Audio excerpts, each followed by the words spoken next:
Halo teman-teman, kami dari kelompok 3. Perkenalkan, nama saya Kristi. Nama saya Arda. Nama saya Rafael.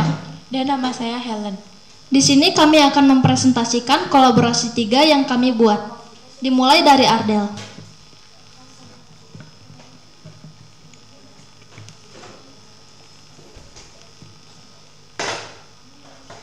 Teman-teman, sekarang saya akan melakukan perkenalan diri sekali lagi.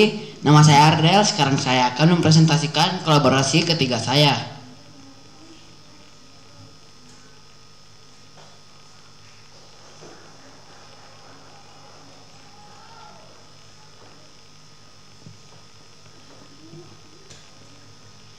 Di sini saya akan mempresentasikan tentang orang yang menginspirasi saya. Jika Anda mengaku badminton lovers, tentunya tahu siapa saja orang yang ada di foto ini. Ini adalah Kevin Sanjaya. Dia lahir 2 Agustus 1995. Sekarang dia berusia 28 tahun. Kelahiran Banyuwangi, Kevin adalah orang satu tim dengan Gideon.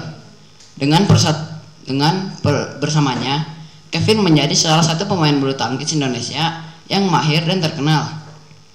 Aku suka badminton berkat dia. Mereka pernah mengangkat medali emas Asian Games. Ini adalah foto Gideon. Dia lahir 9 Maret 1991. Sekarang dia berusia 32 tahun. Orang ini adalah kelahiran Jakarta. Ini adalah Gideon. Dia adalah seorang partner dari Kevin yang mengangkat medali emas Asian Games 2018. Sekarang beliau baru saja sembuh dari cedera lututnya yang membuat dia tidak main dalam 2 musim. Dan untuk pelajaran penutup, saya akan ada pelajaran Mandarin. Woneng Cesi Chuan Yin Ifu. Artinya, saya bisa memakai baju sendiri. Woneng Cesi Chuan Tuan Kuci. Artinya, saya bisa memakai celana pendek sendiri. Woneng Cesi Chuan Xian Xiaci. Artinya, saya bisa memakai sepatu baru sendiri. Woneng Cesi Chuan Pai Chen Xian. Artinya, saya bisa memakai kemeja putih sendiri. Sekarang kita akan lanjut kepada teman saya yang berikutnya.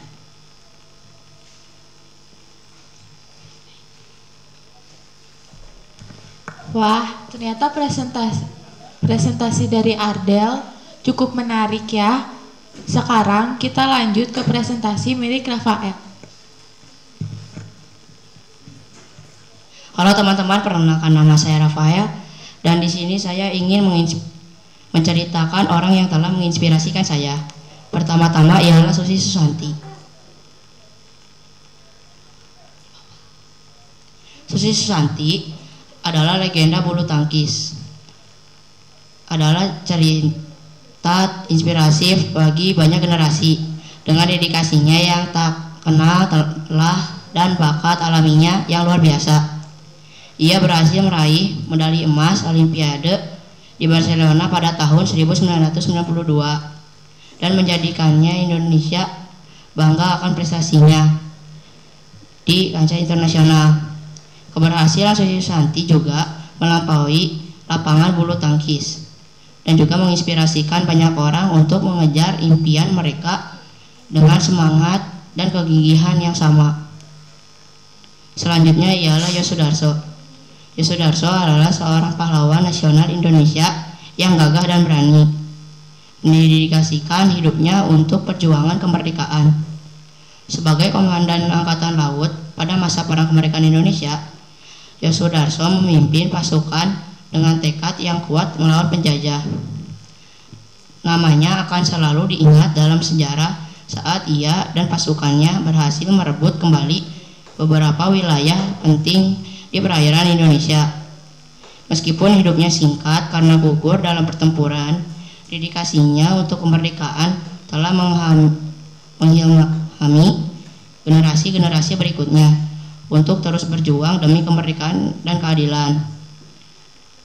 Dan selanjutnya adalah Mandarin. Saya sudah membuat kalimat. Wow, Woneng seci cuan xin ifu. Saya bisa memakai baju baru sendiri. Woneng seci cuan tuan kusi. Saya bisa memakai celana pendek sendiri. Woneng seci cuan xin xiese. Saya bisa memakai baju sepatu baru sendiri. Woneng seci cuan pai jengsan.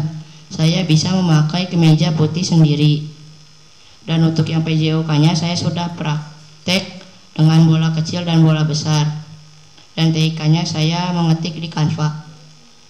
Sekian dari saya dan saya akan kembali kepada Helen. Wah, ternyata Susi Susanti dan Yosopat Sudarso sangat hebat ya. Sekarang saya akan mempresentasikan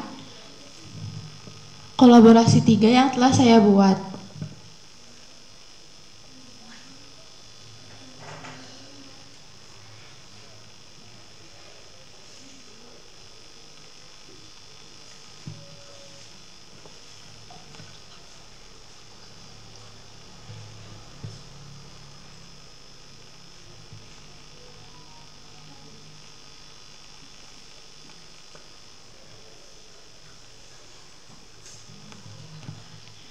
Pertama-tama, saya akan menjelaskan kalimat Mandarin yang telah saya buat.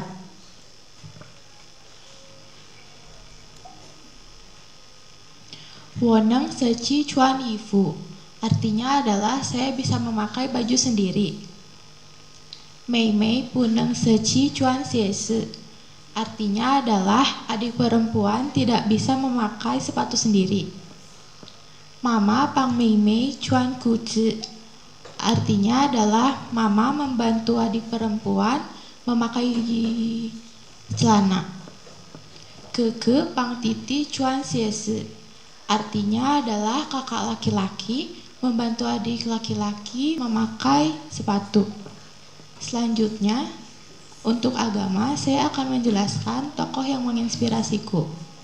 Aku mempunyai tokoh yang menginspirasiku. Salah satunya adalah Maudy Ayunda dan juga Jerome Pauline. Berikut ini aku ingin menjelaskan tentang tokoh yang menginspirasiku. Pertama-tama, Maudy Ayunda. Menurutku Maudy Ayunda sangat hebat karena Maudy Ayunda berhasil menyelesaikan pendidikan S1 di Oxford University jurusan filosofi, politics, economics hanya dalam kurun waktu 3 tahun dengan nilai sempurna. Serta menyelesaikan pendidikan S2 di Stanford University jurusan administrasi bisnis dan pendidikan dalam kurun 2 tahun. Jerome Pauline. Jerome Pauline juga sangat hebat. Ia dikenal oleh kalangan remaja karena aktif membagikan aktivitasnya selama menjadi mahasiswa di Jepang. Pada setiap kesempatan, ia selalu mencoba menularkan kecintaannya pada matematika kepada para penontonnya. Hal ini menjadikan Jerome Pauline sebagai influencer yang inspiratif. Sekian presentasi dari saya, maaf kalau ada kesalahan. Sekarang kita lanjutkan ke Kristi.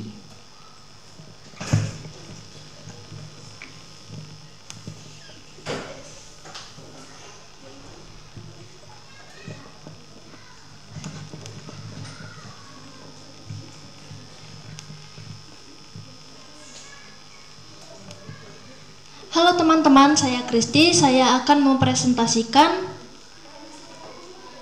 tokoh inspirasi yang saya inspirasikan. Pertama, Jerome Pauline. Jerome Pauline si Jabat adalah pemuda yang berhasil mendapatkan beasiswa Mitsui. Biasanya pada 2016, Mitsui adalah salah satu company terbesar di Jepang yang menghantarkan Jerome Pauline untuk kuliah di University, kampus yang berdiri sejak 1882. Sebelum itu, Jerome Pauline sudah mengatakan impian itu kepada kedua orang tuanya. Namun mereka mengatakan tidak memiliki biaya untuk beasiswa di luar negeri. Lalu mereka pun memotivasi Jerome untuk giat belajar supaya mendapat beasiswa tanpa sebab. Dan setelah semua perjuangan, Jerome Pauline berhasil untuk mendapatkan beasiswa dan menjadi bisa masuk dalam Fortune Indonesia 40 Under 40 pada bulan Februari 2023. Jerome sangat menginspirasi saya untuk tetap berjuang dalam kesulitan, susah maupun senang. Mempunyai teladan yang sangat besar untuk mencapai sebuah impian. Tetap menjalani hidup dengan suatu hal yang menarik, salah satunya belajar untuk meraih mimpi. Yang kedua adalah B.J. Habibie. B.J. Habibie adalah mantan presiden ketiga di Indonesia. Ia juga berhasil menjadi ilmuwan penemu pesawat Gatot Kaca. Ia sangat berperan dalam kehidupan rakyat Indonesia karena sifatnya yang sangat pekerja keras. Beliau ini selalu fokus terhadap apa yang dikerjakannya. Dan selalu berusaha dengan semaksimal mungkin karena kontribusi besar dan kerja keras yang telah ia lakukan terutama untuk Indonesia. Beliau dijuluki sebagai Bapak Teknologi Indonesia dan Bapak Demokrasi Indonesia. B.J. Habibie juga merupakan Menteri Riset dan Teknologi periode 1978 sampai 1998. B.J. Habibie mewariskan beberapa hal yang berkaitan dengan ilmu pengetahuan dan teknologi. Warisannya berupa lembaga, industri, dan teori kelas dunia. Berikutnya yang perlu kita teladani dari seorang B.J. Habibie yaitu sikap jujurnya. Beliau mampu untuk tegas menolak orang-orang yang ingin kongkal-lingkong dengannya. Ia merupakan hal yang perlu diterapkan oleh banyak orang karena jujur dan hal terpenting untuk membangun bangsa dan negara. Saya juga menjadikan B.J. Habibie menjadi tokoh inspirasi karena saya ingin belajar dengan sungguh-sungguh dan memiliki tekad untuk menjadi orang sukses. Bahkan saat musim liburan tiba, kita harus bisa menggunakan waktunya untuk tetap mengikuti ujian dan bekerja seperti B.J. Habibie. Selanjutnya saya akan membacakan kalimat bahasa Mandarin. Wo neng zici cuan xin yifu, yang artinya adalah saya bisa memakai baju sendiri. Wo neng zici cuan tuan kuzi, yang artinya saya bisa memakai celana pendek sendiri. Wo neng zici cuan chang kunsi, yang artinya saya bisa memakai rok panjang sendiri. Wo neng zici cuan xin xie xi, yang artinya saya bisa memakai sepatu baru sendiri. Wo neng zici cuan pai chen san, yang artinya saya bisa memakai kemeja putih sendiri. Sekian presentasi dari saya, dan saya akan melanjutkan kembali kepada Rafael.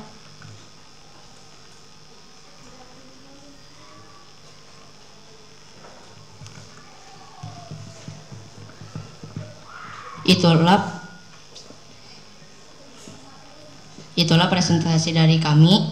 Sekian dari kami kelompok 3. Saya Rafael. Saya Helen. Saya Kristi. Saya Ardel. Mengucapkan terima kasih.